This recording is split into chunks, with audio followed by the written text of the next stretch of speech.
달콤 쌉싸름한 초콜릿이라는 제목의 책인데요. 최근 발표된 통계에 따르면 우리나라 성인 중에 지난 1년 동안 섹스를 안 한 사람이 30%가 넘는다고 합니다. 3명 중에 1명이 사랑을 나누지 않은 거죠. 수치를 남녀로 구분해 보면 여자는 43%, 남자는 29%가 섹스리스라고 답했다고 하는데요. 섹스를 하지 않은 가장 큰 이유가 여성은 흥미가 없어서, 남성은 관심은 있지만 파트너가 없어서였다고 해요.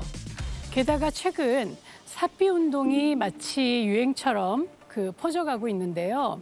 사삐에서 사삐는 안일삐자, 그래서 비연애, 비성관계, 비결혼, 비출산을 주장하는 이 사삐 운동은 요즘 20, 30대 미혼 여성들 간에 정말 유행처럼 퍼져가고 있다고 해요. 어쩌다 이렇게 사랑에 대한 관심이 식은 건지 참 안타깝습니다. 삶이 너무 바쁘고 또 사랑의 조건이 많아지면서 마음이 마치 사막처럼 변하고 있는 게 아닐까요? 그런 우리 현실에 잠깐 정신을 차리는 의미에서 찬물처럼 사랑을 권하고 싶어서 책 달콤 쌉싸름한 초콜릿을 통해서 성에 대해 밝고 건강한 이야기를 나눠보려고 합니다. 달콤 쌉싸름한 초콜릿은요, 20세기 초에 멕시코 혁명이 한창이던 한 마을을 배경으로 성과 음식을 교묘히 대비하면서 쓴 소설책입니다. 그런데 우리나라에는 이 소설을 원작으로 한 영화가 이미 오래전에 개봉됐는데 재미있는 건 이 영화 감독이 저자인 라우라 에스키벨의 남편인 알폰소 아리우라는 겁니다. 저자는 실제로 이 책을 영화 시나리오로 생각하고 집필했기 때문에 영화로도 굉장히 호평을 받고 여러 상을 수상했어요.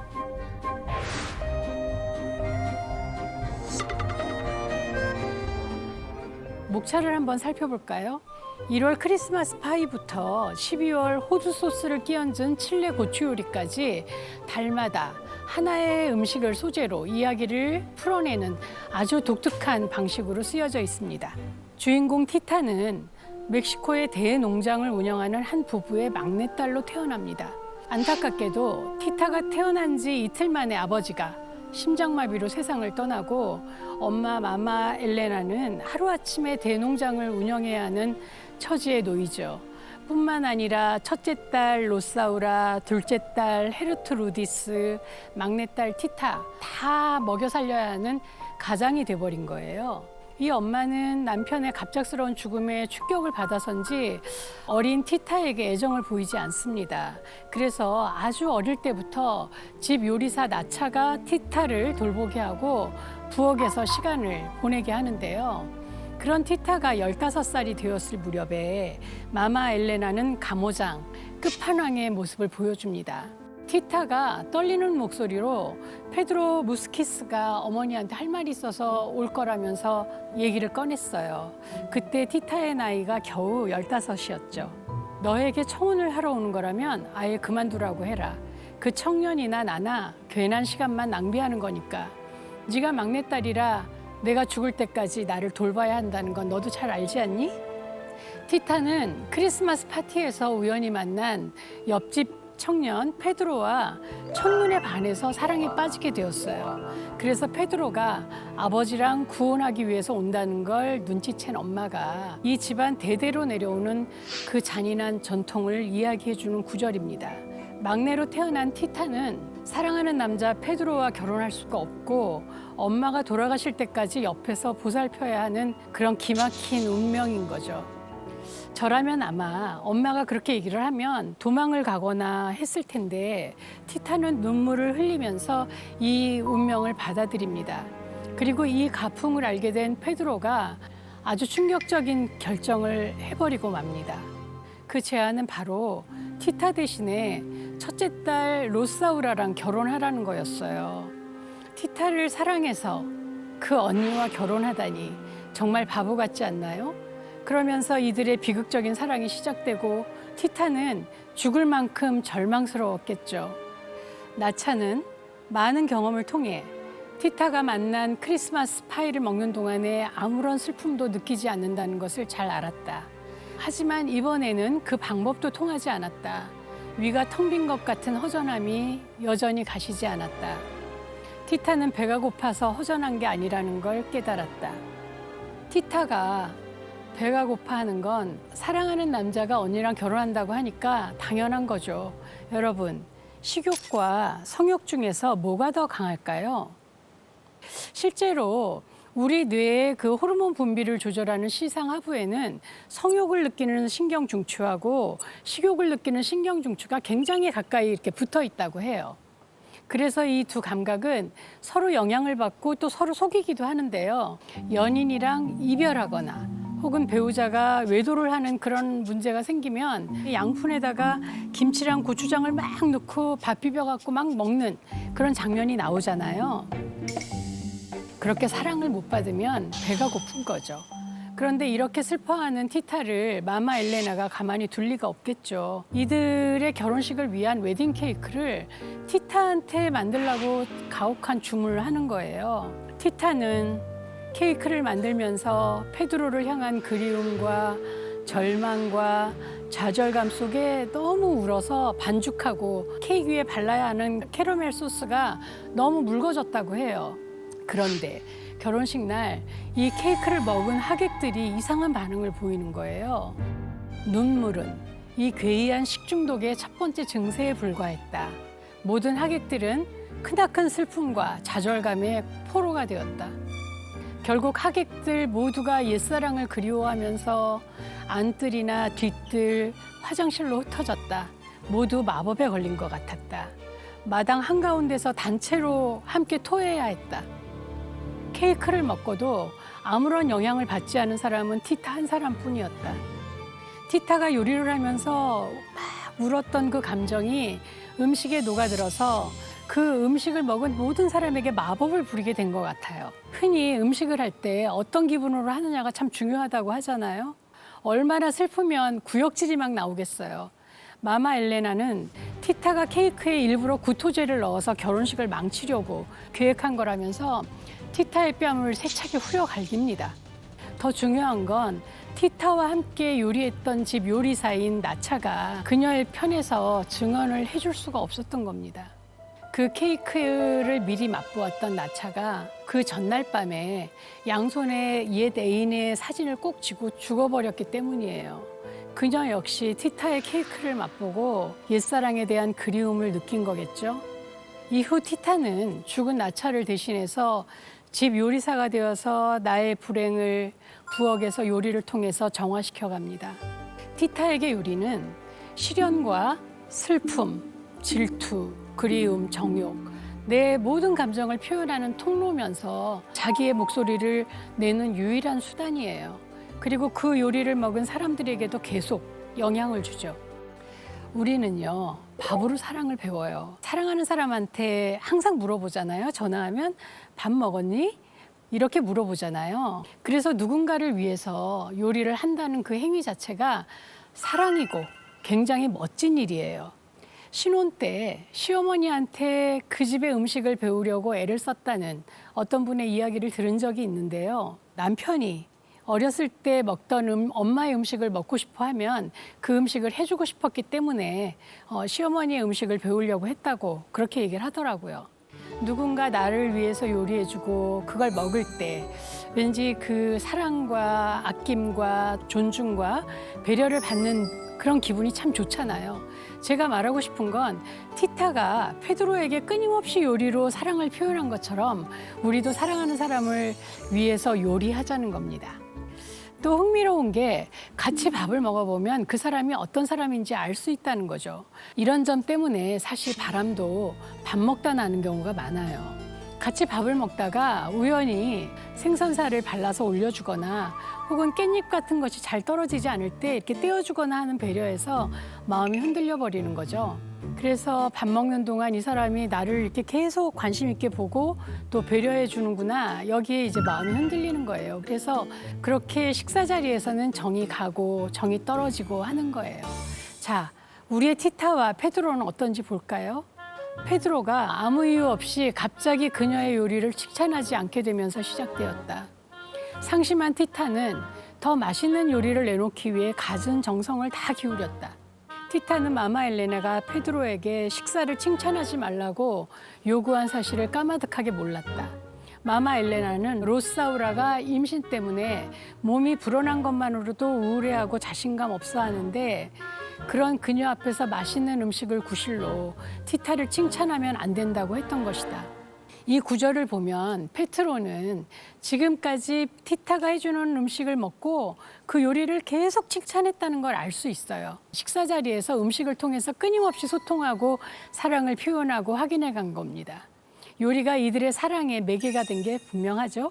마마 엘레나가 꾸중한 줄도 모르고 페드로가 요리에 대해서 칭찬을 안 해주니까 티타는 풀이 죽어요. 그런데 여기서 주목할 사람은 티타보다는 로사우라인데요. 페드로의 형식상의 부인 로사우라는 엄마 마마 엘레나가 시키는 대로 페드로랑 결혼했고 그의 아이까지 가졌는데 30kg 가까이 살이 쪄갖고 너무 무기력하고 우울한 나날을 보내게 됩니다. 이 집안의 전통의 가장 피해자는 어쩌면 로사우라가 아닐까요? 어둠 속에서 발자국 소리가 들리자 그는 숨을 죽였다. 티타였다. 페트로는 고양이처럼 사뿐히 일어나 조용히 티타를 쫓아갔다.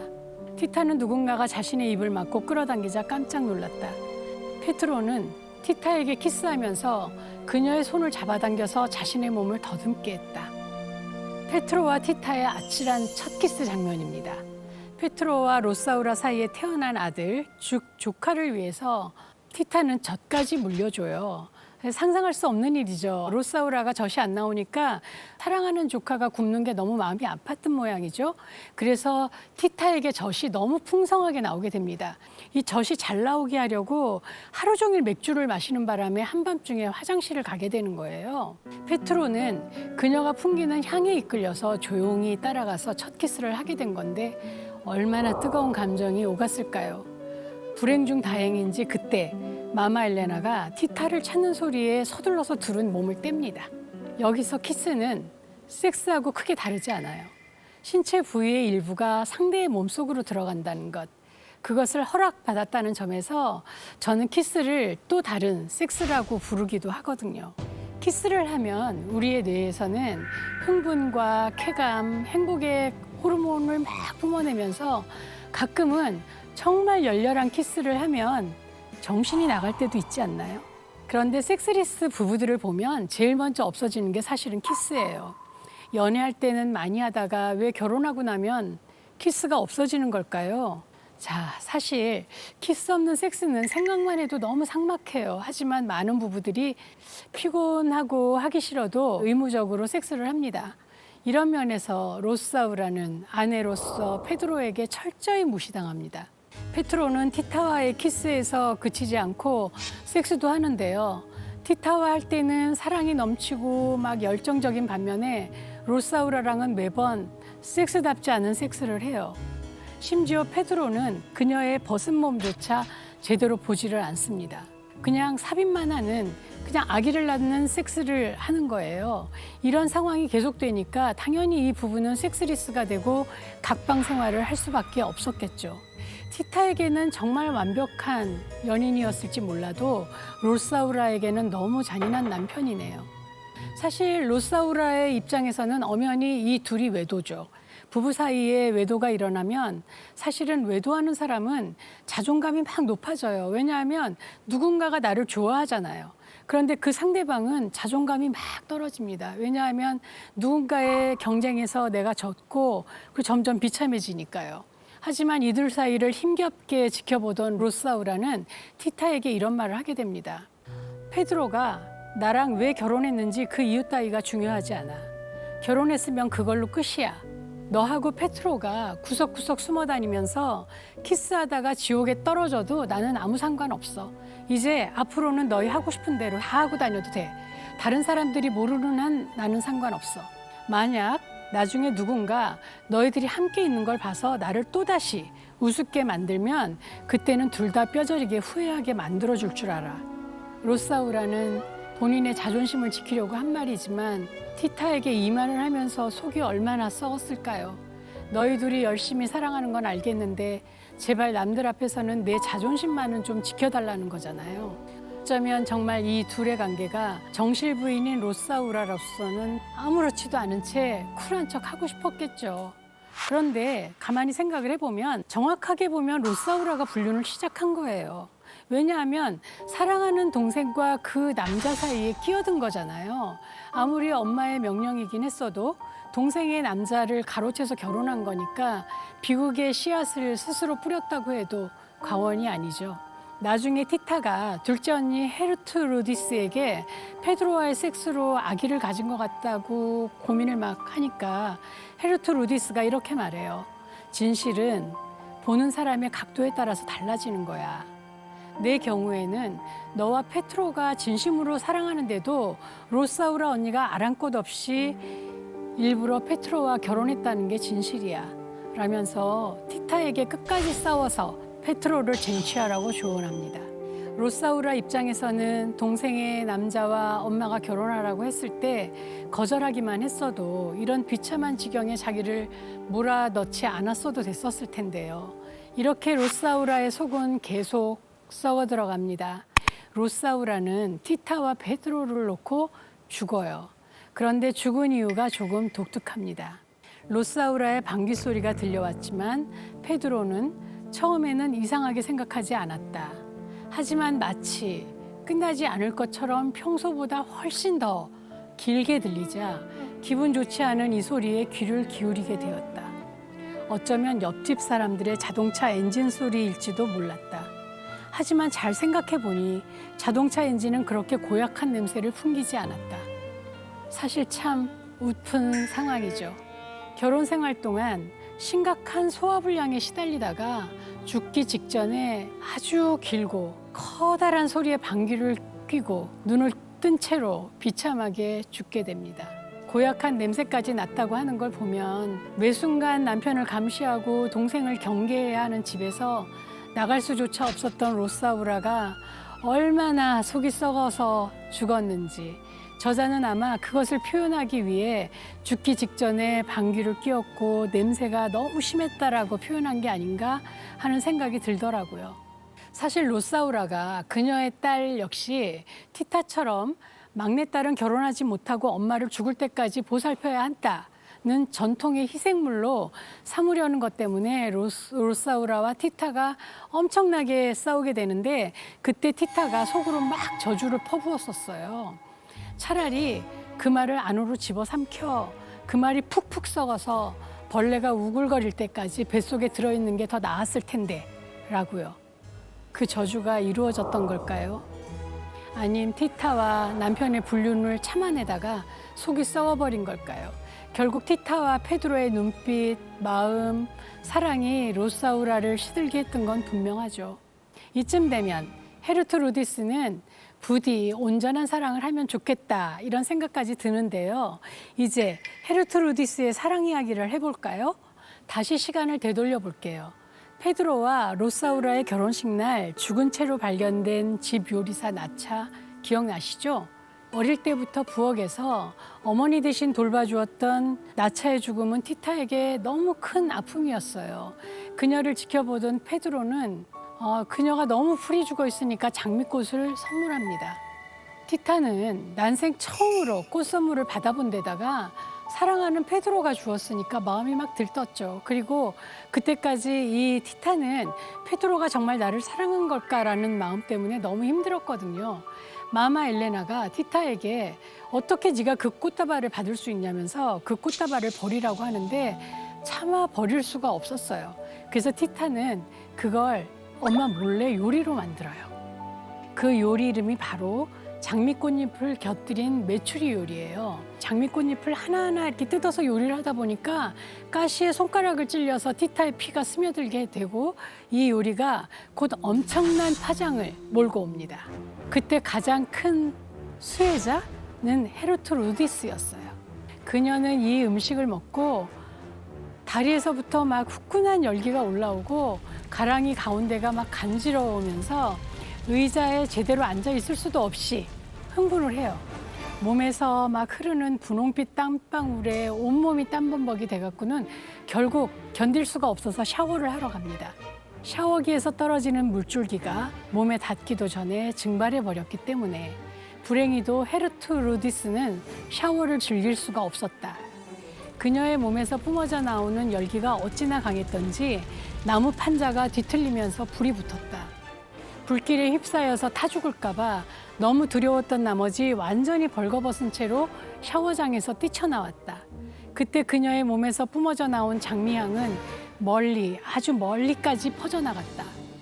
헤르트 루디스의 몸이 얼마나 달아올랐는지 그녀의 몸에서 그 뿜어져 나오는 그 뜨거운 장미향은 또 얼마나 멀리 퍼졌는지 한 혁명군 장교가 전쟁터에서 그녀를 향해서 말을 타고 달려올 정도였어요. 헤르트 루디스와 일주일 전에 우연히 마주쳤던 바로 그 남자였죠. 장교는 샤워부스에서 뛰쳐나온 그녀의 허리를 낚아채서 타고 온 말 위에 앉혀요. 둘이 열정적으로 껴안고 키스하느라 장교가 말고삐를 놓았지만 막 알아서 질주를 합니다. 전 이 소설 속에서 바로 이 장면이 가장 관능적이고 감각적이었던 것 같아요. 이 작가는 요리가 우리의 오감을 자극하는 것처럼 소설을 써내려가고 있네요. 달콤 쌉싸름한 초콜릿 서평을 보면요. 티타가 페드로 대신 티타를 진정으로 어른같이 사랑해주는 브라운과 결혼했어야 한다는 글들이 많아요. 브라운 박사는 로사우라가 첫째 아들 로베르토를 출산하던 날 티타를 보고 반합니다. 로사우라가 출산하기 전에 건강이 좋지 않아서 아기를 낳기에 위험천만한 상황이었거든요. 박사는 티타가 그런 악조건 속에서도 적절한 조치를 취하며 침착하게 아이를 받아낸 것을 매우 놀라워했다. 그는 5년 전 아내와 사별한 후로는 어떤 여자에게서도 매력을 느끼지 못했다. 거의 신혼이나 다름없던 때에 아내를 잃은 슬픔은 몇 년 동안 그를 사랑에 무감각하게 만들었다. 그런 그가 티타를 보는 순간 야릇한 감정에 사로잡혔던 것이다. 브라운은 함께 얼마 살지도 못하고 사별한 아내 이후로 티타에게 처음으로 사랑을 느껴요. 이때 태어난 로베르토를 티타가 돌보는 게 마음에 들지 않았던 마마 엘레나는 페드로와 로사우라, 로베르토를 모두 먼 다른 지역으로 보내버렸어요. 그런데 얼마 후에 로베르토가 갑자기 죽었다는 소식이 전해집니다. 티타는 마마 엘레나에게 엄마가 로베르토를 죽였다고 미친 듯이 소리를 지르고는 집에 비둘기장으로 올라가서 며칠이 지나도 내려오려고 하지 않습니다. 마마 엘레나는 티타가 미쳤다면서 정신병원으로 보내려고 하죠. 그때 브라운 박사가 티타를 데리고 가요. 그런데 브라운은 그녀를 정신병원이 아닌 자기의 집으로 데려가서 정말 극진히 간호해 줍니다. 그녀를 사랑으로 정성껏 보살펴주고 할머니에게 들었던 이야기도 해줍니다. 우리 모두 몸 안에 성냥갑 하나씩을 가지고 태어나지만 혼자서는 그 성냥에 불을 당길 수가 없다고 하셨죠. 산소와 촛불의 도움이 필요하다는 거예요. 예를 들어 산소는 사랑하는 사람의 입김이 될 수 있습니다. 사람들은 각자 살아가기 위해 자신의 불꽃을 일으켜줄 수 있는 것이 무엇인지 찾아야만 합니다. 이 책의 세계관에 의하면 우리 몸 안에 성냥갑 하나씩을 다 가지고 태어난대요. 누군가의 도움이 있어야만 그 성냥갑의 성냥에 불이 붙어서 활활 타오른다는 거죠. 브라운 박사의 보살핌을 받던 티타는 자신을 잘 돌봐주고 사랑해주는 그와 결혼을 약속해요. 하지만 브라운과 결혼하는 것을 지켜볼 수 없었던 페드로는 질투심에 활활 타게 되고 그리고 티타와 첫 섹스를 하게 됩니다. 결국 순결을 잃게 된 티타는 브라운과 결혼을 할 수 없다고 말합니다. 나의 순결을 빼앗긴 남자가 있다면서요. 결국 티타를 너무 사랑한 브라운은 티타를 페드로에게 보내줍니다. 어떻게 보면 티타의 페드로를 향한 사랑의 불씨가 식을 수도 있었는데 브라운이 보여준 사랑과 성냥 이야기가 오히려 그 불씨를 살려준 겁니다. 어떻게 보면 제주는 브라운이 부리고 티타의 사랑은 페드로가 가져간 거죠. 티타에게는 자신의 몸 안에 성냥 불꽃을 일으켜줄 수 있는 게 페드로라고 생각했던 거예요. 이런 면에서 티타는 사랑꾼이 아니라 어쩌면 안목이 없는 열정꾼이 아니었나 그런 생각도 듭니다. 무슨 말인가 하면 사랑은 열정이랑 좀 다르거든요.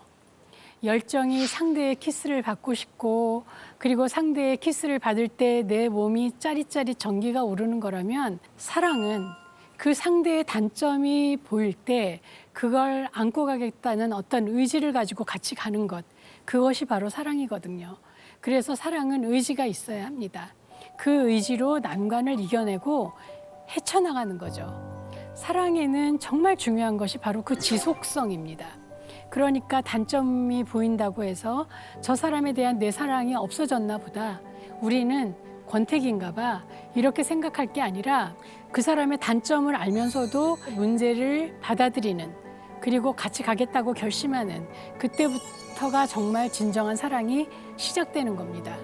어쩌면 티타는 열정이 사랑으로 갈 기회가 없었던 건지도 모르겠어요. 페트로와 짜릿한 스킨십을 하고 싶은 열정은 있었지만 막내딸이어서 결혼할 수 없었던 그 운명을 헤쳐나가기보다는 받아들이잖아요. 그래서 계속 그냥 성냥불만 활활 타오르기만 하고 그 불씨가 은근하게 가지는 못했던 거죠. 제가 또 자주 받는 질문이 내가 사랑하는 사람과 날 사랑해주는 사람 중에 누구를 선택하는 게 좋은가요? 바로 이겁니다. 아마도 나를 사랑해주는 사람을 선택해야 좀 더 안정적이고 평온한 사랑을 할 수 있겠죠. 하지만 내가 사랑하는 사람을 선택하면 내가 좀 더 에너지를 써야 할 겁니다. 무엇이 옳은 사랑이라고는 할 수 없어요. 사랑은 지구상의 사람만큼 다양한 모습이 있다고 하거든요. 때로는 심장이 먼저 알아보는 사랑도 있더라고요. 그러면 단점이 눈에 보여도 그냥 그를 사랑할 수밖에 없는 거죠. 참 사랑이라는 게 알 수가 없죠. 그런 면에서 보면 페드로와 티타의 사랑이 22년이라는 긴 세월 동안 지속될 수 있었던 건 사랑을 간직한 것보다 한 번도 온전하게 내 것이 된 적이 없었던 탓이 아닐까 하는 생각이 잠깐 들기도 합니다. 마마 엘레나가 사랑을 방해하니까 둘의 사랑이 꺼지지 않고 점점 더 커진 거죠. 심리학 용어로 그것을 금지된 과일 효과라고 하는데요. 로미오와 줄리엣 효과라고도 합니다. 그래서 사람들은 뭔가 금지한다고 하면 먼저 막 호기심을 가지고 왜 금지해? 정말 위험한 일이야? 이렇게 생각하고 이 호기심이 충족되지 않으면 반항심을 품고 금지된 맛을 직접 보려고 하는데요. 즉, 이 현상의 심리는 두 가지예요. 호기심과 반항심. 만약 마마 엘레나가 페드로가 티타를 사랑한다고 고백한 순간에 그래, 사겨! 이렇게 얘기했으면 어쩌면 자연스럽게 헤어졌을지도 모를 일이죠. 어쨌든 맥락으로 볼 때 티타와 페드로는 그 운명적인 심장이 먼저 알아보는 사랑이었던 것 같아요. 22년이라는 긴 시간 후에야 드디어 단둘이 남게 된 티타와 페드로는 정말 불사르는 뜨거운 사랑을 합니다. 이 소설의 최고 관능적인 장면이에요. 그런데 이 순간은 그리 길지 않았어요. 갑자기 끔찍한 침묵이 방 전체에 퍼졌기 때문이죠. 티타는 브라운 박사가 해준 말 중에 이 말을 기억했어야 해요. 성냥을 하나씩 켜도록 주의해야 해요. 아주 강렬한 흥분을 느껴서 우리 몸 안에 있던 성냥불이 모두 한꺼번에 타오르면 강렬한 광채가 일면서 평소 우리가 볼 수 있었던 것 그 이상이 보이게 될 겁니다. 페드로는 티타와 사랑을 나누다 죽습니다. 이를 알게 된 티타는 더 이상 살아갈 이유가 없어지죠. 페드로가 없는 삶이 티타에게 무슨 의미가 있겠어요. 그래서 페드로의 곁으로 가기 위해서 자기 안에 있는 성냥갑에 불을 인위적으로 붙일 방법을 찾아 나서요. 티타는 성냥갑 안에 있던 성냥들을 하나씩 집어삼켰다. 티타는 성냥을 한 개비씩 씹을 때마다 두 눈을 꼭 감은 채 페드로와 함께 했던 가장 격렬했던 순간을 떠올려 보려고 했다. 티타는 결국 원하던 바를 이루었다. 티타는 죽는 순간까지도 페드로 생각뿐이네요.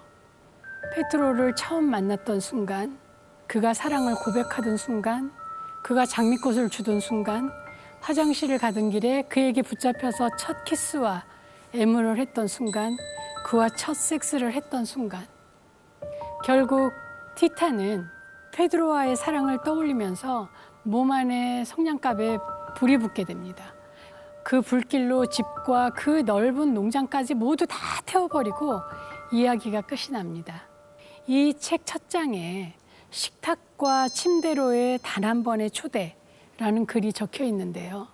티타와 페드로가 온전히 섹스를 나눈 이 날을 뜻하는 게 아닐까요?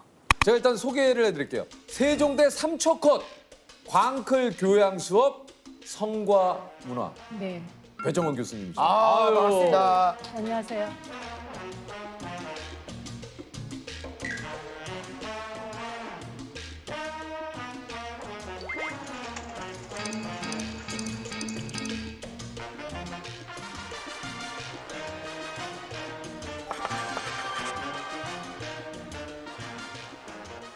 저는 처음에 성과인가?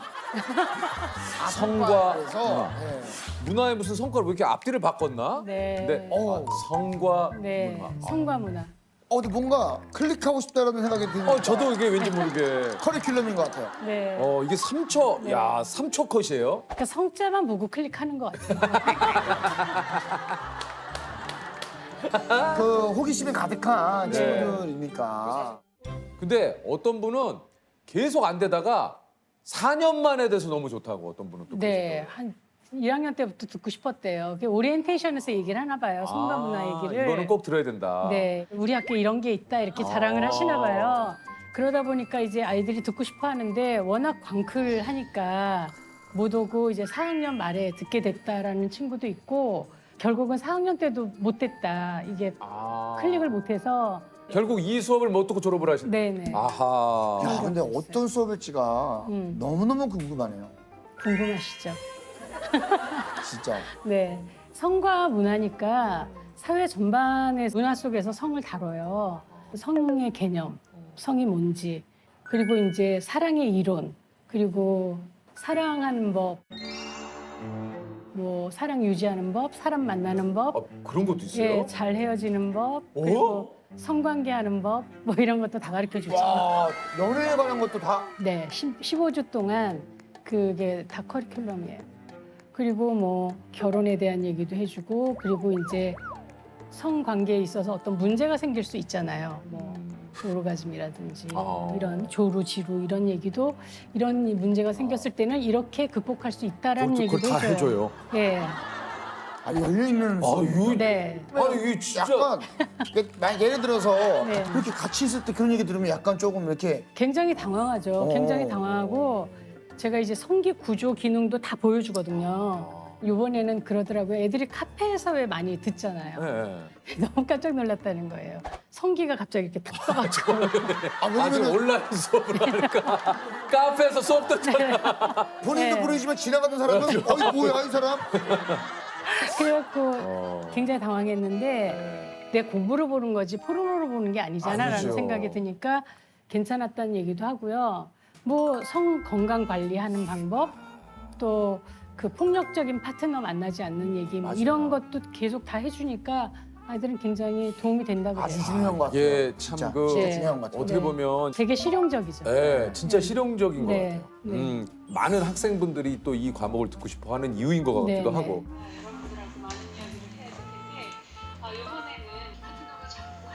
이 수업을 이제 15주를 듣고 나면 아이들이 성에 대해서 좀 자연스럽게 말해요. 그러니까 처음에는 그게 제일 중요한 제가 것 같아요. 처음 질문이 학생은 섹스하면 뭐가 제일 먼저 떠오릅니까?부터 물어보거든요. 너무 당황해요. 당황하죠. 그러니까 섹스라는 말을 들었잖아요.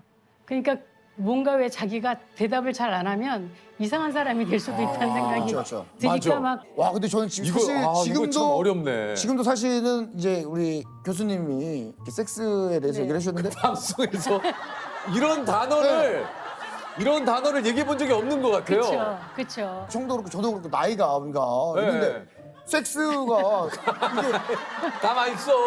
예를 들면 교수님이 했다고 그렇게 막 하면 안 돼. 이게 좀 그런 거 아닙니까? 좀 자연스럽게 그래서 처음에 너무 당황하다가 네, 네. 이제 제가 너무 자연스럽게 섹스하고 성관계 얘기를 하고 오르가즘 얘기를 하니까 아이들이 나중에 자기들도 되게 편하게 얘기하는 거예요. 교수님이 그러시니까 네, 이게 편해지는 거예요. 네. 사실 이 지구상에는 너무나 많은 그 굉장히 그 다양한 성별이 있다라는 거죠. 좋은 인연을 만날 수 있는 방법도 네. 좀 강의를 하신다고 진짜. 그랬잖아요. 제일 좋은 건 많이 만나는 거예요. 그래서 제가 아이들한테 마지막 사람을 결정할 때까지 30명 정도 만나라 이렇게 얘기해요. 30명 정도. 근데 30명도 적죠, 사실은. 우리가 꼭 이제는 한국 사람하고만 만나고 한국 사람하고만 결혼하는 게 아니잖아요. 전 세계 사람을 만날 수 있잖아요. 그때는 와, 그래서- 유퀴즈 역사상 가장 저 집중하네. 거의 자세가 원래 항상 이건데 야, 거의 뭐 돌아가냐. 아 죄송합니다. 오늘만 좀 이렇게 먹겠습니다. 예. 네, 그래서 이미 좀 집에서도 좀 윤채향도 좀 느껴지시나요? 아니요. 아리스토텔레스? 탈레스. 탈레스? 무슨 말인지 알았다. 얘는 이제 알았어. 다시 한번 설명 좀 해주세요. 어떤 사람이 좋아요? 이렇게 많이 물어보거든요. 어떤 사람 만나는 게 좋아요? 그러면 좋은 사람이라고 대답하지만 다른 사람들한테도 좋은 사람이 나한테 꼭 좋지 않아요. 그렇잖아요. 내가 그 사람을 좋아할 수 있는 사람을 만나야 되기 때문에 많이 만나보면 안목이 높아져서 나한테 맞는 사람 고르기가 쉽죠. 왜냐면 제가 재석이 형이 네. 항상 저한테 해주신 얘기가 만나. 일단 네. 좀 만나라. 맞아요. 만나야 알지. 이거 어떻게 네. 안 만나고 아니. 안 만나고는 알 수가 없어요. 근데 저는 이제 그런 생각이 들어요. 예를 들어서 만났어요. 네. 그러면 그래도 어느 정도 내가 기대감에 충족을 좀 시켜줘야 이분을 또 나오게끔 해주신 분에 대한 매너가 아닐까라는 생각이 드니까 또 기대감에 내가 충족을 못 시키면 또 실망을 드리게 되는 거니 그럴 바엔 차라리 안 보는 게 낫지 않을까. 왜요? 지금 왜 그 사람을 내가 이 사람을 만났는데 이 사람이 실망하지 않기 위해서 이 사람을 막 만족시켜줘야 된다는 그건 너무 고객 편향인 거예요. 그러니까. 그렇죠. 우리가 너무 포장하거든요. 맞아요. 뭐 되게 조신한 척, 멋있는 되게 척. 멋있는 척. 요즘 이제 그런 생각이 좀 들어요. 내 스스로 감당할 수 있는 만큼의 척만 하자. 맞아요. 착하다 상대방이 생각을 하더라도 내가 할 수 있는 만큼의 착한 척만 하면 되지 그 이상을 다른 사람들의 바라는 만큼은 그건 할 수가 없잖아요. 맞습니다. 똑같은 사람인데요. 정말 건강한 관계를 맺으려면 so what 이게 되게 중요하죠. So what? 그래서 뭐 어쩌라고 이거 있잖아요. 사람들의 시선을 자꾸 보게 될 때 그럼 어때서? 어쩌라고 나 이게 나야 이거 있잖아요. 맞아요. 예, 좀 뻔뻔해져도 될 것 같아요. 오케이. 진짜 알았어요? 아, 그래서 조금 느껴졌어요. 네, 조금. 상대를 먼저 알아야 될 그 네. 안목을 기르는 것도 중요하다. 연인을 만들기 전에 고려해야 될 사항을 한 열 몇 개를 가르쳐 줘요. 아, 이게 뭡니까? 근데 이런 게 이제 중요하죠. 그 가치관이 너무 다른 사람 얘기를 하거든요. 일에 대해서 어떻게 생각하는지, 인생에 대해서 어떻게 생각하는지, 사랑에 대해서 어떻게 생각하는지 이런 가치관이 좀 맞아야 그 사람하고 오래 갈 수가 있겠죠. 그건 맞는 것 같아요. 예, 그러니까 네. 가치관하고 성격은 달라요. 아하. 그러니까 왜 우리 보통 그 성격이 뭐 안 맞아서 헤어져요라고 얘기하지만 그렇지 않아요. 가치관이 다른 겁니다. 그럴 수 있고요. 어떤 사람은 성격이 달라서 너무 재밌다 그러고 아, 맞아요. 그렇잖아요. 네. 어떤 어떤 분들은 성격이 사람들은- 너무 맞아서 성격이 좋다. 맞아서 네. 싸운다 그래요. 네. 그러니까 그거는 내가 그 사람하고 협상하고 어떻게 이렇게 관계를 맺어가는 능력의 문제지 성격 자체가 다르거나 같아서 문제가 되는 것 같진 않아요. 그리고 이제 두 번째는 남자가 연락하겠다 그러고 연락 안 하는 사람이 있잖아요. 너무 바빠서요. 제가 이 일만 끝나면 연락드릴게요 이러잖아요. 그럼 저는 그런 사람 만나지 말라고 그래요.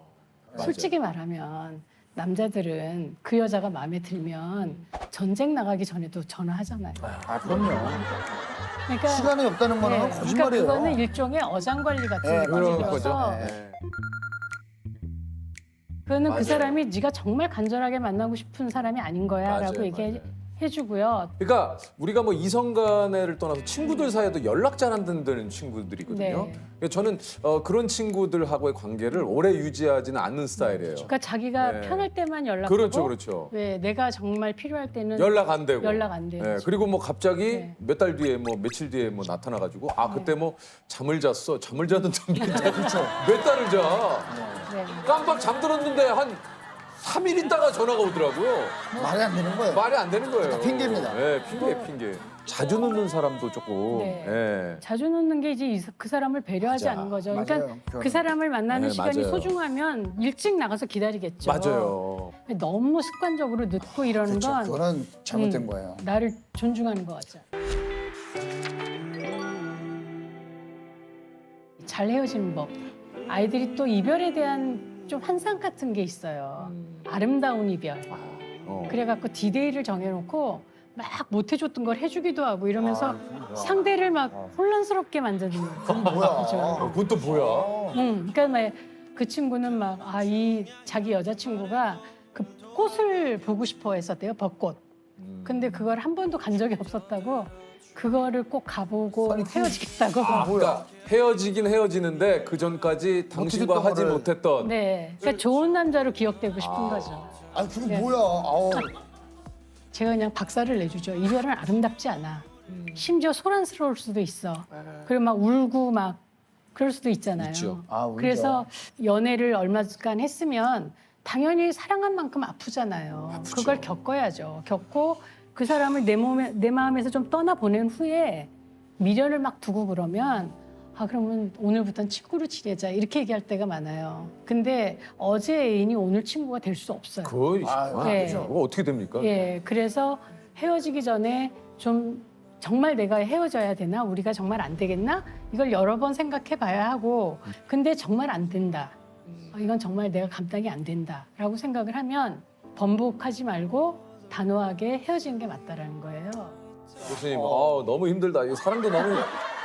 근데 저는 지금 약간 연애하는 것도 너무 힘들고 이별도 힘들고. 저는 사랑 시작하는 것도 힘들고 너무 인생이 왜 이렇게 힘든 거 투성일까요? 너무 지금 약간 가슴이 울컥했던 게 쟨 또 왜 저래? 제가 좀 그만 좀 해. 조셉 그만 좀 해. 우리 나갈 진도가 많아. 아 그래요? 아니 뭘 또 얘기를 하고 싶어요? 뭐냐면 저는 안 잊혀질 거라고 생각을 했거든요. 사랑을 했던 그녀가 진짜로 저도 나름대로 사랑했던 그녀가 있었을 거 아닙니까? 헤어졌을 때 너무 힘들었어요. 정말 제 인생에 가장 힘들었던 연애였던 것 같아요. 너무 힘들지. 이게. 예. 그래서 저는 다른 건 몰라도 이 사람만큼의 이별은 내가 이거는 정말 다시는 겪고 싶지 않다. 잊혀지지가 않겠다. 계속 기억이 남고 이 사람이 생각날 것 같다는데 얼마 전부터 이제 생각이 안 나기 시작하는 거예요, 이 사람이. 거기서 내가 왜 이러지? 어떻게 이럴 수 있지? 이런 생각이 들더라고요. 시간이 약이니까. 어떻게 시간이 약이 됐나. 근데 그게 아니면 사람이 미칠 거예요. 그럼 맞아요. 진짜. 네, 그래서 맞아. 아이들한테 해주는 얘기도 믿어지지 않겠지만 시간이 약이다라는 맞아요. 얘기를 하고요. 꼭 아셔야 될 거는 어떤 이별도 시간이 지나면 상처가 안 옵니다.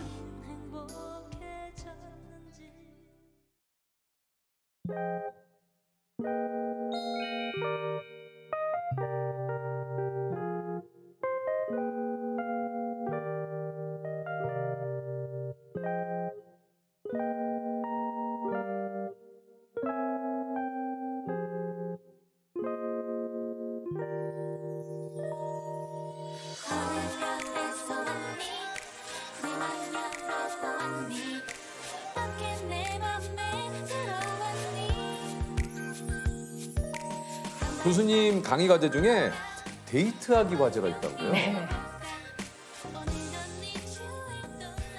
그 데이트 과제를 보고 애들이 많이 수업을 신청하는 것 같아요. 이 과제를 통해서 누군가를 만날 수 있다라고 생각하는 것 같고, 이게 그 남녀 학생의 이름과 전화번호가 적힌 종이를 제비뽑기로 골라서 예, 2주간 시간을 주고 그 안에 4시간 이상 데이트를 해라. 네. 이게 과제입니까? 그 4시간 정도는 있어야 데이트라고 말할 수 있으니까 4시간 이상 있어야 되고요. 근데 수업이 참 이게 지금 굉장히 실용적이죠. 재밌겠네요. 아니 수업에 데이트하기가 네. 4시간 이거 되게 재밌지 않을까요? 네. 그 4시간 동안 3개의 이벤트가 있어야 돼요. 뭐가 있어야 됩니까? 데이트 하려면 밥도 먹고 차도 그렇죠. 마시고 같이 걷든지 3 자전거 가지 타든지. 이벤트를 넣어야 되는군요. 예. 그리고 이제 더치페이 5,000원씩 내서 10,000원 가지고 하는 거예요. 굉장히 부족하죠, 10,000원은. 요즘 사실 10,000원이면 한 사람 점심값도 안 안 돼요. 되죠. 예. 그래서 이제 팁을 주죠. 한 번에 후원은 받을 수 있어요. 그러니까 뭐 왜 요새 쿠폰 많잖아요. 네. 혹은 애들이 이제 헌혈도 해요. 아. 헌혈하면 문화상품권 주잖아요. 이제 그걸로 대중교통 이용해서 뭐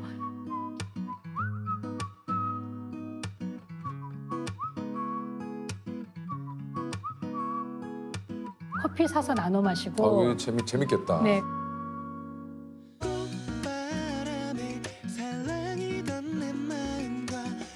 그리고 도시락도 싸요.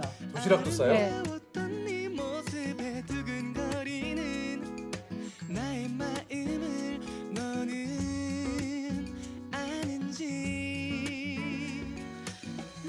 재밌겠네. 도시락을 싸면 돈을 좀 절약할 수 있잖아요. 너무 재밌을 것 같아요. 네, 그래서 이제 제 여기에 얼굴에 너무 나타나나요? 여기에 뭐 제가 봐서 다시 학교 입학하시겠네요. 저는 그러면은 네. 요 과목은 제가 예.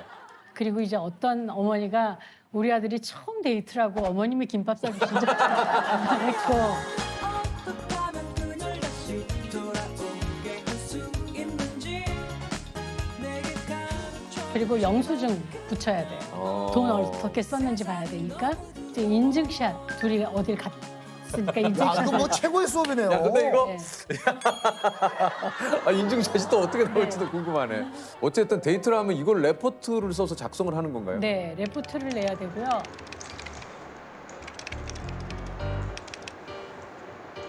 레포트를 따로 써야 돼요. 굉장히 좋았는데 내용은 다를 수 있어요. 그리고 저 친구도 오늘 데이트가 좋았겠지. 서로가 그랬는데 내용은 이제 다시 만나고 싶지 않다. 그런 경우도 있고 그 나와서 또 발표를 시켜요. 왜냐면 공유해야 되니까. 재밌네요. 애들하고. 여학생을 불러내면 남학생 둘이 나오는 거죠. 여학생을 불러내면 남학생 둘이 나오는 거죠. 보통 이제 남자애들이 광클을 하니까 비율이 여자애가 2번 데이트할 때가 많아요. 그럼 약간 비교가 될 수도 있겠는데? 비교해서 말하라고 하죠. 그럼 남학생들은 너무 잔인한 수업이에요, 막 이러죠. 제가 마지막으로 물어봐요. 애프터를 받으면 누구랑 할 거냐? 이렇게 물어봐요. 그것까지 물어봐요. 그러면 막 남자애들이 막 어쩔 줄 몰라 하죠. 거의 뭐 정글이죠, 정글. 근데 이렇게 되면 실제로 사귀는 경우도 있겠는데요? 사귀는 경우도 있죠, 있다고 있을 수 나중에 알게 되는 경우가 있어요. 제가 봤을 때는 방송 나가고 나면 뭐 컴퓨터 터지겠는데. 클릭해 막 더 막. 사실 우리들이 누군가를 만날 때 이상형만 자꾸 만나려고 하거든요. 맞아. 키는 얼마여야 되고 외모는 어때야 되고 이런 게 있는데 이건 이제 제비뽑기로 하니까 누가 걸릴지 모르는 모르죠. 거예요. 근데 이제 외모가 너무 마음에 안 들어요. 하지만 4시간을 같이 있어 보면서 의외로 너무 매력적인 네. 너무 재미있는 맞아. 이런 거를 좀 발견해 보라는 거고요. 그리고 데이트에 돈이 그렇게 많이 필요 없다는 거. 데이트를 할 때 가장 중요한 게 뭔가를 좀 알게 하는 거예요. 재밌다. 사실 그래서 또 아이들이 그걸 알아가더라고요. 예. 이성 친구 있는 애들이 너무 재밌어요. 왜요? 이미 이제 사귀고 있는 애들이 있잖아요. 그거는 또 어떻게 합니까 그러면?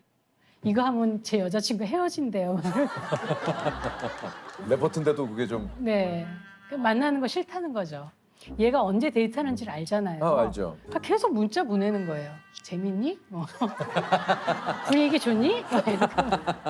기억에 남는 그 학생분들도 좀 많으실 것 같아요. 네, 많이 있어요. 제 강의를 들을 때 헤어지고 오는 경우가 꽤 있어요. 그래요. 네, 왜 헤어졌는지를 좀 알고 싶다. 내가 뭘 잘못했는지 좀 배우면 다음에는 좀 더 잘 할 수 있을 것 같다. 그 한 친구는 그래서 온 거예요. 왔는데 이 수업을 받으면서 어떻게 그 친구랑 다시 만났어요. 다시 만났고 결국 결혼했고 그리고 그 친구랑 결혼할 때 줄에 섰고 이야. 이런 친구 있죠. 계속 AS를 해주는 거죠. 뭐 부부싸움 했다 그러면 만나서 또 상대해주고. 너무 좋다.